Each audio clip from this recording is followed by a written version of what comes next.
ఒక్కొక్క గ్రహం మన అవయవంలో ఉండేటువంటి ఒక్కొక్క అవయ అవయవాలకి అధిష్టానంగా ఉంటాయి.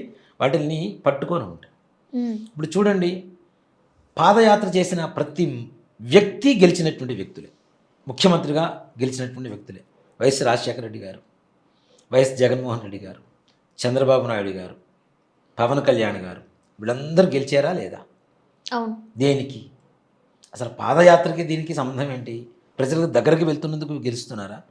కాదు. ఇక్కడి నుంచి కింద పాద భాగం వరకు శని అధిపతిగా ఉంటాడు. వీళ్ళు కదులుతున్నప్పుడు శనిగ్రహాల ఆ నవగ్రహాల మూమెంట్ అయితే ఉంటుంది కదా, ఆ మూమెంట్ వీళ్ళకి సవ్యమైనటువంటి స్థితికి తీసుకొచ్చి వీళ్ళకి విజయాన్ని చేకూరుస్తుంది అనేటువంటిది మా జాతకరీత్యా మేము చెప్పేటువంటి రీజన్. సరే మీరు ఇలాగ అన్నారు. అయితే ఏ ఎమ్మెల్యేనో, ఎంపీనో సీఎం కావాలి అనుకుంటే పాదయాత్ర చేస్తే వాళ్ళు సీఎం అవుతారా?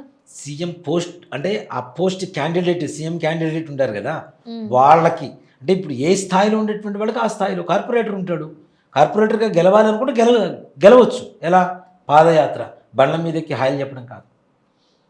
పాదయాత్ర చేసిన ప్రతి ఒక్కళ్ళు గెలుస్తూనే ఉంటారు తప్పనిసరి.